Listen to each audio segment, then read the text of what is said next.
Good morning, good afternoon, good evening, whenever you're listening to this, wherever you're listening to this. Hey, I looked this morning and we have over 53 countries listening to the Build Your Success podcast.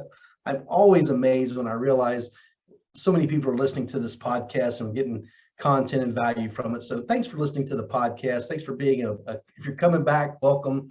If you're a new listener, we welcome you aboard as well. I'm excited today on the Build Your Success podcast. You know, here at the Build Your Success podcast, we like to build you so you can build others. We do that through our coaching, training, and speaking events, but we also do that through the guests we bring to the podcast. Today, we have Brian Smith. Brian is married to Renee. He has 3 children, 1 granddaughter. He began adulthood in the Army, and we thank him for his service to the Army. Then he became an accountant and ended up where he is today after many seasons of learning. He is the founder and CEO of IA. IA stands for Individual Advantages Business Advisors, and he's the best-selling author of Individual Influence. This is a book that I've read, and that's what we're going to talk about today. But before that, Brian, welcome to the podcast. Brian, thank you so much. Great to be here. Well, we're delighted to have you, and I have read the book cover to cover, really enjoyed it, some many takeaways in this book. I love the play you have on the subtitle, which is Find the I in team. I've had so many people tell me there's no I in team, and you have found the I in team, and you explain that in this book. Before we get started, we're going to ask you the question we ask all of our guests. What does leadership and being a leader mean to Brian Smith? Yeah, so leadership to me is understanding and managing our influence in a positive way in whichever area of influence we have. So our definition of leadership is non-hierarchical. So it means you don't have to be the CEO to be a leader. You don't have to be a vice president. You can be a leader if you're at the bottom of the ditch, digging the hole, and you have influence over those around you from many different ways. And so leadership to us is understanding and managing your influence in the most positive way you can. I love that, managing your influence, keeping it positive, thinking about others, not being hierarchical. All those things are very important to leadership, and thank you for that. So let's talk about this book you wrote. In the book, you have 3 distinct distinctions for individual. Please explain this to our listeners, and when you read the book, you'll better understand this, but give us a short, brief summary of this. So as you know, we use the big I, little I. So to put that more clearly, individual can be one of many things. Obviously, it's one. Myself, yourself, anybody listening, when you're alone, you are obviously individual. But when we come together, one to one, one to many, and we are moving towards a common goal or a common task, or just doing something together, we are individual together, one. So that level of individual, what we call the big I, could be a department, a whole company, a county, a family, a class, all those that come together with a common interest and move forward together in that common interest are individual themselves. And of course, then there's the we aspect of that. I am we. And of course, that's just the last part of all of us together as humans. We together are individual, and we're struggling with this thing called life and influence and everything that goes along with it. That is great. And I love the way you expound upon this in the book. I want to encourage the listeners today, get a copy of this book. It's a lot of fun to read. It's easy to read, a lot of stories and actual things that Brian has experienced in his career and life. And it's just neat to understand these different types of individuals, the group and the individual and the we, and just all these things. And as we come together as a company or a corporation or any type of group, there is like a DNA with that. There is, when people come together, they become one. And it's so great to see this explained and understand that better. So in chapter 4, which is titled, Who Am I?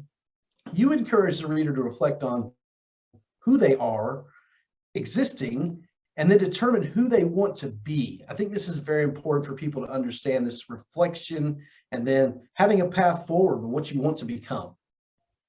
Yeah, so who we want to be is subjective to us because it's who we want to be. And the reflection part is understanding to this moment the influences that have made you who you are. And that changes, at the end of today, I'll be a little bit different than I started the day. So I'm the accumulation of all of the influence of my life. And as we were talking before earlier, that includes unconscious and subconscious memories, and our reactions to things make us who we are today. The reflection part is then, who do I want to be? How can I better assimilate in my area of influence, whatever area of influence that you operate in? And that changes. And how do I want to be perceived? How do I want to be accepted? And how do I want to leave, if you want to use it, a legacy in those areas of influence? And being more thoughtful and understanding what that means and what you want your impact to be in the different areas where you find yourself throughout the day, week, month, or years ahead of you. Love that. And as I think about that, it reminds me of your book. You talk about a troubled youth. You and I share that. I wound up in a youth home as a teenager, and just had a lot of rebellion in my early teenage years. You were given a choice. It was, if I remember correctly, it was jail time or go in the Army. And tell us about that, why you chose that and how that impacted your life. Yeah, well, when I was in high school, I got caught up in things you shouldn't get caught up in, and that was drugs. And I did end up my senior year of high school in front of a judge on drug charges. And it was in the 80s, and I had an opportunity to have a recruiter who, influenced my life and who stood up and said, we can make this opportunity available if, of course, the courts went through it. So the judge did. The judge went along with it and said, okay, Mr. Smith, you have, one of two choices. You can go down the civic or the civil route and go to jail, do your time, do your, public service and all that, or you can go in the military. And for me, I think I understood that I lacked some structure where I came from. As you learn in the book, I came from a very unstructured, fractured childhood. So having an opportunity to have that rebuilt for me was appealing. I think it came from that unconscious or subconscious accumulation of influence that I talked about earlier. It rose to the top, and it really made the choice clear for me. Again, this is just great information, great to understand. And you hear this saying from time to time, you can either get bitter or you can get better. I love the fact that you were given an option here. You could have the choice to go to jail basically, or go in the Army and get that structure that you were missing at home, and I appreciate the fact that you made that choice. And then what that has led to, too often people let their past become a prison. And I think we need to make sure that we let that propel us, and we use what we learn, those hard lessons you learn in life. You said we're all struggling to be humans. Isn't that so true in this society where everyone's just trying to get along, basically, trying to make their way in life, and people are struggling just like you are. So have patience with them and help them. One of the things, when we talk about who you want to be, I have a little thing I call plan, purpose, linked, action, and negotiate. And it's talking about creating and developing a plan. And when I read that about who do you want to be, sometimes I tell people, if you don't have a plan of where you're going, you may already be there. So I like this idea of thinking through, who do I want to become? And so what would you encourage the listeners to do to improve upon where they're at and where they want to be? Yeah, well, the first step for us is slowing down and putting yourself and your present state, along with where you came from, into real perspective. How, what have you prepared yourself for? What do you like? What don't you like? What influences you positively? What influences you negatively? Oftentimes, the things that influence us negatively are still things we like to do because in the moment they're fun, partying with friends, all of the risks that we take when we're younger. But slow down and put those in perspective. And then also think about, what impact do you want to have? What influence do you want to have? What excites you about that thought? And oftentimes, if we don't slow down and really take the time to ask ourselves these hard questions and listen to what our subconscious, or even hopefully maybe some of our unconscious, will pull to the top, we miss it. It gets lost in the clutter of life. That comfortable focus that we talk about, that we get into. But slowing down is the key. Asking the questions of yourself is the key. And then listening to yourself and putting them into some perspective and writing it down, for me, helps. But people have different ways of managing these thought processes, but find your way to get in touch with you and with what excites you about life. And then go and, find it. Shouldn't be a hurry. It can be, but find what you like, find what you're good at. Don't be afraid to test the waters. Don't be afraid to try new things. One of the things they used to tell us, you might remember this, Brian, is, get a job and stay with the job. I think it's great to be stable, but if you're not finding a place where you feel good and where you feel like your influence is appreciated and that your influence is positive and moving you forward, there's a place for you. There's a purpose for you. You have influence and it's important and it should be shared. So continue to look and apply that until you find it, because you will. Wow, that's great. And when I hear you say that, I think about, you say you have influence, and I only have the influence I have, but it's unique to me, and I can use that. That point of going slow, I enjoyed that section of the book where you talk about going slow. In fact, it reminded me of that old African proverb: if you want to go fast, go alone. If you want to go far, go with someone. And make sure that we're thinking through what our reactions are and being proactive about those things. So I just appreciate the fact about the going slow. And I didn't ask that question, so I'm glad you brought it up. What are some ideas for slowing down, for saying, okay, because I struggle with this, Ryan, I'll be honest with you. I like to shoot from the hip sometimes, but I've learned as I think through and process things, I get better results. Yeah, well, I can share what I do for me, or what I've shared with people that I work with that works. Shutting the door. So I shut my door. My office, however, looks out onto a bullpen of advisors and other people that I work with. But if I need privacy and I need to slow down, I shut the door. Turning communications off, your phone off, distractions off, blocking time for your time, and be purposeful, have intention with that time. Don't just block time and leave it open, because what you'll find yourself doing is gravitating towards the noise, gravitating towards that comfortable focus that can then not only get you back into a comfortable focus, but speed life back up as you get in that lane and start moving towards something that's very familiar. So being intentional about what you're going to do with that slowdown time. Have a goal for it. We teach SMART goals that move to SMART intention, that move to SMART tactics. So being that way about even your slowdown time is just as important as any other tactical decision that you're going to make in your life. That is good. And talk about tactical. You mentioned SMART. Some of our listeners may not be familiar with SMART. So if you will, let us know what that acronym means so people can use that as well. It's a great tool. Yeah, it is. So those that have heard it are generally hearing about SMART in the goal setting arena, which is specific, measurable, attainable, realistic, and timely.